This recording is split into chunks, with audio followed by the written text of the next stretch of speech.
On March 25, 2007, Europeans celebrated the 50th anniversary of the Treaty of Rome. 6 European nations signed that treaty in 1957, celebrating the EEC, the European Economic Community. In the last 50 years, this organization has grown and multiplied economically. The European Union is headed for superpower status. How will this European power develop economically, militarily, and governmentally? What religion will guide its future?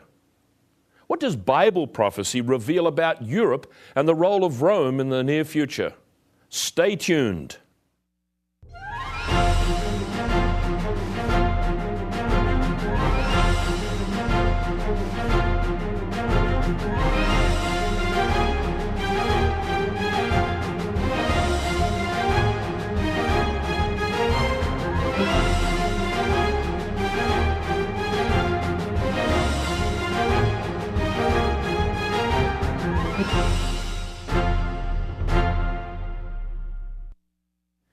Warm greetings to our regular Tomorrow's World viewers. You might not realize that events occurring in Europe today are going to affect every person living in just a few years from now. Did you know that Europe is once again set to play a vital role in this world's affairs? Though it is the smallest continent, it has had the greatest impact on the rest of the world. In March of this year, the European Union celebrated its 50th anniversary of coming into existence. In 1957, the 6 founding countries of what is now the European Union signed the Treaty of Rome. They established the European Economic Community. The leaders of Germany, France, Italy, and the 3 Benelux countries agreed to an ambitious plan. They wanted to slash red tape and remove customs and duties between them so that Europeans could be free to trade amongst themselves. Over the next 50 years, what is now the European Union established its headquarters in the Belgian capital of Brussels. Many members of the Union have a new currency, the euro. What most did not realize was that the seeds of a federal state, just like the United States of America, were being spawned where individual countries would hand over their sovereignty and their power to a supreme federal European government. So where is Europe headed? Will it be the next superpower? You know, it's time for us to understand that what is about to happen in Europe is going to impact on all of our lives in the very near future. In today's program, we're going to see how Bible prophecy accurately predicts the future for Europe and how it will dominate the whole world for a short time. Expect to see Europe replace America more and more in world affairs. Expect to see the rise of 2 great people in Europe. One will be a great religious leader, and the other a powerful civil and military personality. Together, they will bring Europe to be the major world power and so replace the United States of America. What you will hear in a few short years will be the term Holy Roman Empire. And when you do, you will remember tomorrow's world.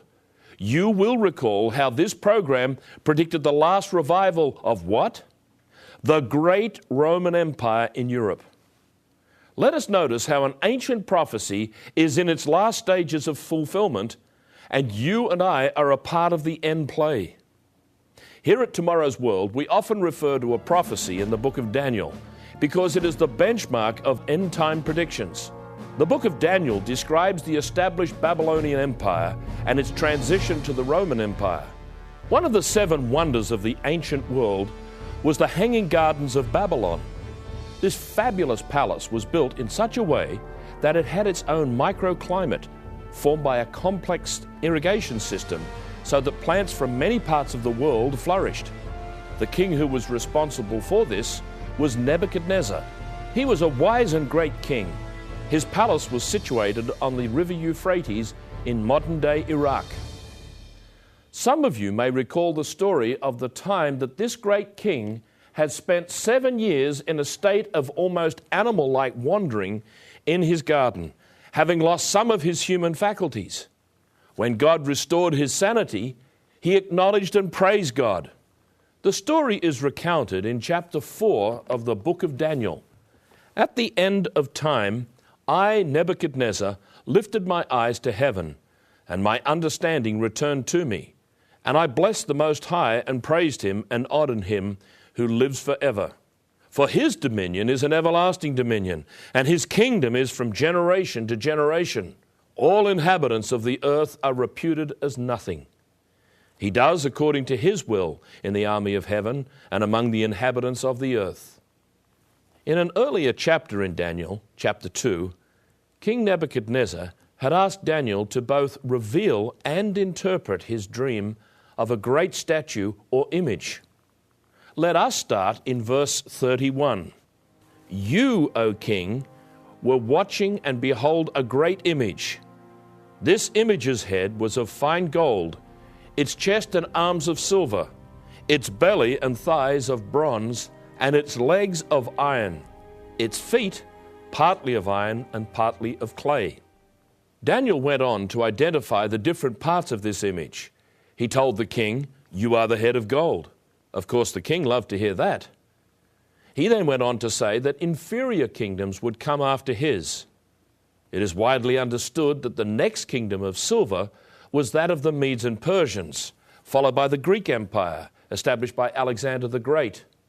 The fourth kingdom of iron was to be the Roman Empire. And when it came to power, this empire was a powerful military machine that brought all of Europe under its control.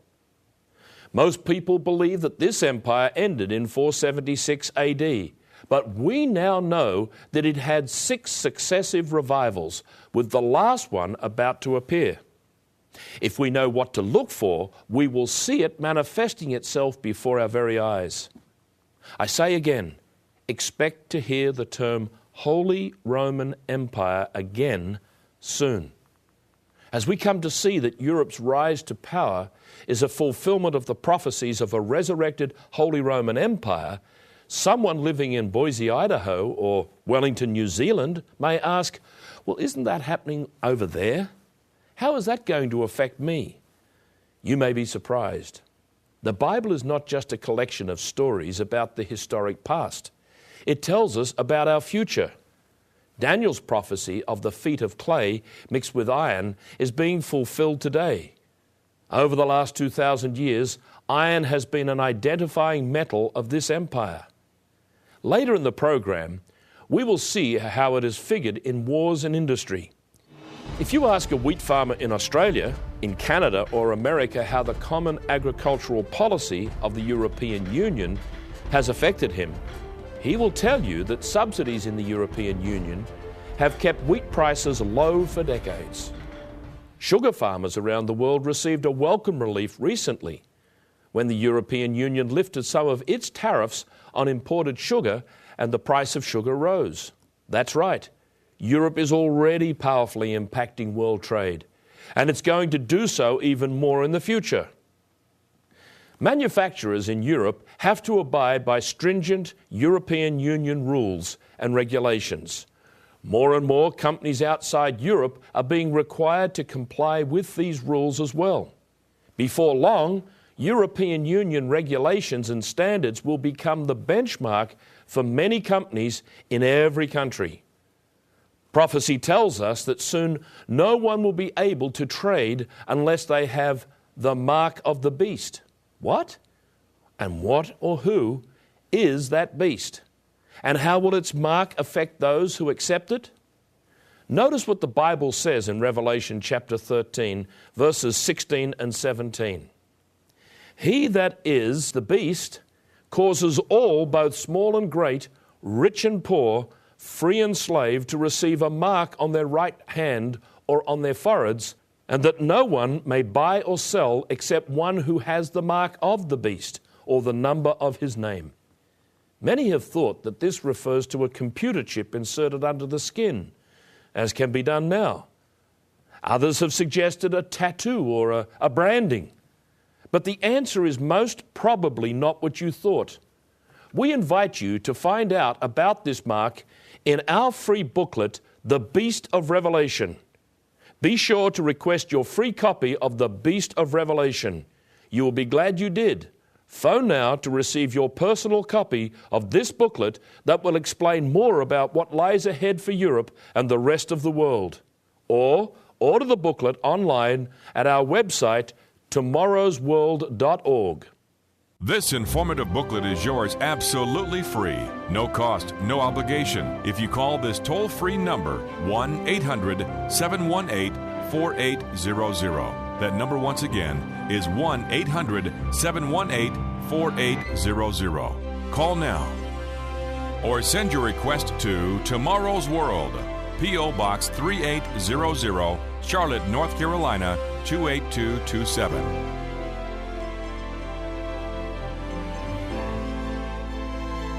With this offer, you will also receive your free subscription to Tomorrow's World magazine, full of timely articles and unique insights on today's important issues. Tomorrow's World magazine keeps you up to date with world trends, Bible prophecy, and the very meaning of life itself. Tomorrow's World. Call now. In the first part of our program, we saw that Europe is becoming a secular world power, soon to eclipse the United States as the premier world superpower. But Europe is not just a secular state, it's a religious one too. The present Pope is determined to continue the work begun by Pope John Paul II to make the new Europe a Christian Europe. He wants to restore what he believes is the rightful position of the Roman Catholic Church in the political process. For centuries, the Church and the kings of Europe maintained a balance of power and influence. In medieval Europe, to defy the Pope meant excommunication from the Church, and unless pardoned, it meant hellfire and damnation, even for a king. On the other hand, some popes were fearful of the military power the kings possessed. Recently, European bishops have called for a reference to religion in the Constitution that will soon be revived. In 1982, John Paul spoke to Europeans in Santiago de Compostela in Spain. Listen to what he said. I, Bishop of Rome, from Santiago, utter to you, Europe of the ages, a cry full of love. Find yourselves again. Be yourself. Discover your origins. Revive your roots. You can still be the guiding light of civilization. The other continents look to you. Now, the roots that the Pope referred to have now branched forth. They have spread to Eastern Europe, and now over 460 million people call themselves European. From the original 6 in 1973, the UK, Ireland, and Denmark joined, and then Greece followed in 1981. Portugal and Spain were admitted in 1986, after which Austria, Finland, and Sweden were added in 1986. The largest group of 10 nations, mainly from the old Russian satellites, entered in 2004. And this year they were followed by Bulgaria and Romania. Europe is now 2/3 the size of continental USA. Consider for a moment how Europe compares with the United States. You'll be surprised to see how this growing conglomerate already surpasses the world's biggest superpower in several ways. Let us firstly look at population. The United States has just passed the 300 million mark, but the European Union already has 460 million. What about gross domestic product? The United States was recently overtaken by Europe for the first time. In 2006, the American GDP was $12.41 trillion, while the Europeans achieved $12.91 trillion, $500 billion more. What about the number of workers? Well, there are 151 million workers in the United States labor force, while the European Union has 218 million. When it comes to oil consumption, the United States consumes 20 million barrels per day, and the Europeans, with a greater population, just 14.5 million barrels per day. Surely you would think that the United States exports more than Europe. Well, the United States exported $1 trillion worth of goods in 2006, and the European Union, $1.32 trillion.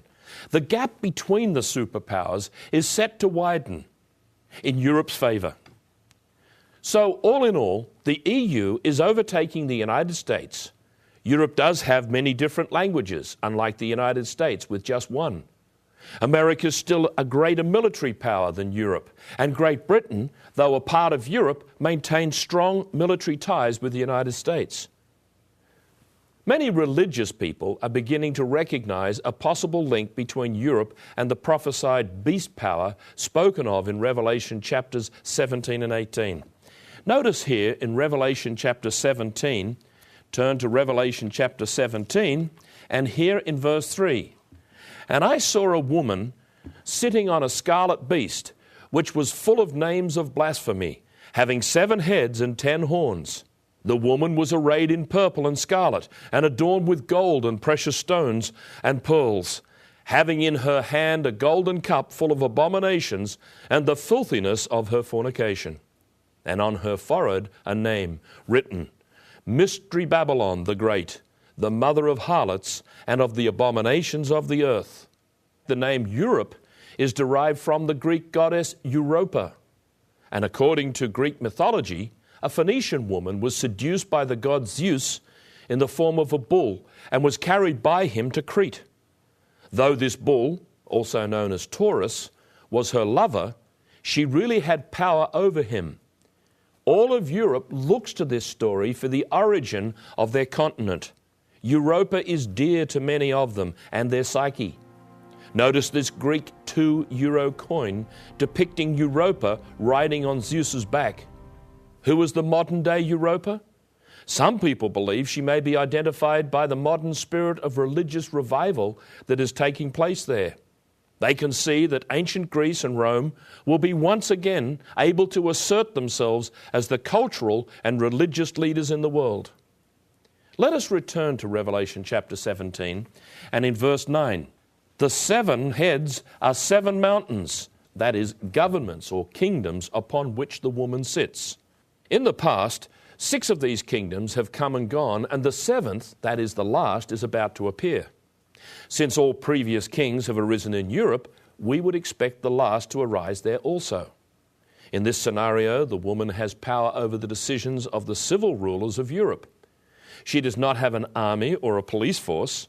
She does not make the laws and enforce them. That's the domain of the civil authorities, but she can and will influence and cause them to do what she wants. We do not yet know who the last king will be, but both the infrastructure and the laws have been established little by little over the last 50 years. It is as if an architect drew up the plans, the builders built the building, and the decorators furnished the inside. And all we're waiting for is the arrival of the man who will take up residence. Here at Tomorrow's World, Roderick Meredith and Richard Ames continue to proclaim the same message they learned from Herbert Armstrong in the 1950s. Mr. Meredith was ordained an evangelist by Mr. Armstrong in 1952. Let me quote to you an article in the October 1962 Plain Truth magazine where Herbert Armstrong wrote the following on page 23. This sensational prophecy of Revelation 17 reveals the presently emerging United States of Europe. The beast, he described, is the united Europe now reforming that will resurrect the Holy Roman Empire. This beast, the Holy Roman Empire, is once again to come to life. The people of the world will be aghast in wonder when they actually do behold this ancient empire resurrected to political and military life. The subtle and clever transformation without people's knowledge is something new. In contrast, countries like the United States, Australia, Canada, and South Africa achieved federation differently. In each case, there was consultation, transparency, and public knowledge of what was happening. The people knew what the plan was. But now we see a union in Europe being brought about by bureaucrats and Eurocrats without the people knowing where it will end. When you order your free copy of this informative booklet, The Beast of Revelation, you will be able to turn to the center pages and study a well-constructed chart that reveals the historic steps that brought us to present-day events. Under the first heading is the statue of Daniel 2. Next comes the 4 beasts of Daniel 7. Then we have the beast of Revelation 13, followed by the harlot riding the scarlet beast. The next two columns give us the symbolic meaning and their historical fulfillment. The key verse for us to remember is in Revelation chapter 17, verse 10. There are also 7 kings. 5 have fallen, one is, and the other has not yet come. And when he comes, he must continue a short time. The first of these kings was Emperor Justinian. In 554, he decreed that the local government be chosen by the bishops and chief persons of each province. For the first time, the church was to be involved in choosing the civil governors. By merging the church and the state, the whole of Europe could be one, just like the days of the old empire. The next king to rule the Holy Roman Empire was Charlemagne, who was crowned by Pope Leo on Christmas Day 800. The third king was to be Otto the Great. A German ruler working with the Pope was to set a precedent for our time. This empire was to last for 300 years, but like those before, ended in factional fighting. The fourth king was Charles V, who began the Habsburg dynasty. The Habsburgs are still waiting in the wings for the moment that they could be called upon to take the mantle of the Holy Roman Emperor. The fifth king was a short, fiery Corsican by the name of Napoleon Bonaparte. He managed to thrust France onto the world stage and through a succession of battles brought the Habsburgs under his control. He was proclaimed emperor in 1804, but 10 years later, he had lost his empire to the British at the Battle of Waterloo. In the final part of our program, we will discover the identity of the sixth king, the one who is, and we will see how the rest of this prophecy applies to our present day and our future. But first, I would like to offer you the booklet that explains this prophecy in more detail than we can cover on this program. We would like you to have this free booklet titled The Beast of Revelation, Myth, Metaphor, or Soon Coming Reality. This 48-page booklet explains the meaning of Daniel's prophecies. You will also read about the Beast of Revelation and its mysterious mark. What does the number 666 mean? When you read this book, you will find the answers to this question. All of this is free for the asking. Simply phone the number on the screen for your free copy of The Beast of Revelation, or go online to our website, tomorrowsworld.org.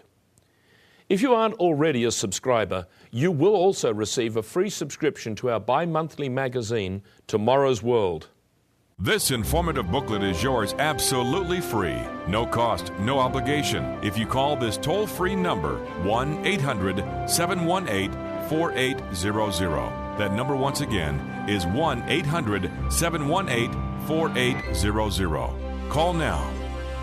Or send your request to Tomorrow's World, P.O. Box 3800, Charlotte, North Carolina, 28227.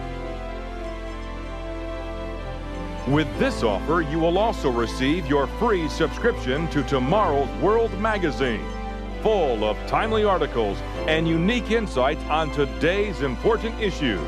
Tomorrow's World magazine keeps you up to date with world trends, Bible prophecy, and the very meaning of life itself. Tomorrow's World. Call now. In the last part of our program, we discussed the first 5 kings revealed in Daniel's prophecy. Now, who was the sixth king? The one who is. The understanding of this verse was revealed in the 1930s to Mr. Armstrong at the time of Benito Mussolini's rule in Italy. Mussolini had recognized the Vatican as a sovereign state in 1929, and in turn the church allowed him to declare himself emperor. He set about to conquer Ethiopia and recreate the Holy Roman Empire. A treaty between Mussolini and Hitler brought Germany into this orbit, and it all ended at the end of the Second World War. Do you realize that you are about to experience something that will be a shock to the world when it happens? Suddenly, another Holy Roman Empire will be proclaimed, and the crowning of another emperor will take place. When this happens, you will know that he will rule only a short time. And when he comes, he must continue a short time. Though this time will be short, it will be a long enough period for the world to experience one of the most fabulous times of prosperity ever. But then the Babylonian harlot, who will ride the beast for only a short time, will be destroyed by the power of God. Let me read to you what is written in Revelation chapter 18. Babylon the Great is fallen. For all the nations have drunk of the wine of the wrath of her fornication, and the merchants of the earth have become rich with the abundance of her luxury. The Bible describes how the rulers who gave their power to the woman turn on her and hate her.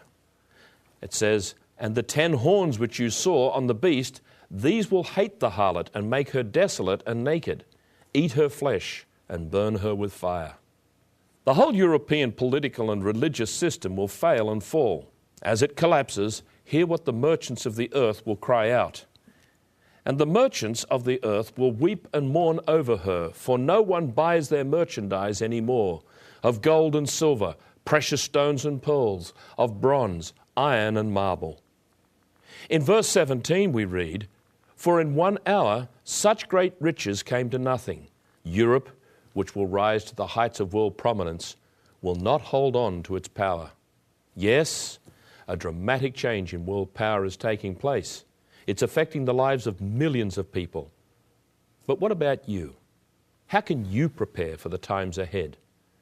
In Revelation 18, verse 4, God says, "Come out of her, my people, lest you share in her sins, and lest you receive of her plagues." He also tells us that if we turn to Him and refuse to participate in the manners and the customs of this world's religions and keep His laws, He will protect us from the curses that will fall upon the rest of the world. He tells us, "I will also keep you from the hour of trial which shall come upon the whole world, to test those who dwell on the earth." We are here to teach and instruct those whom God is calling, and we hope that what we've seen in our Bibles today will be of help to you. Be sure to join us next week at the same time as Roderick Meredith and Richard Ames bring you the good news of tomorrow's world. This informative booklet is yours absolutely free. No cost, no obligation. If you call this toll-free number, 1-800-718-4800. That number once again is 1-800-718-4800. Call now. Or send your request to Tomorrow's World, P.O. Box 3800, Charlotte, North Carolina, 28227. To view today's program, order the free literature offered, or for more information on today's vital subject, visit us online at www.tomorrowsworld.org.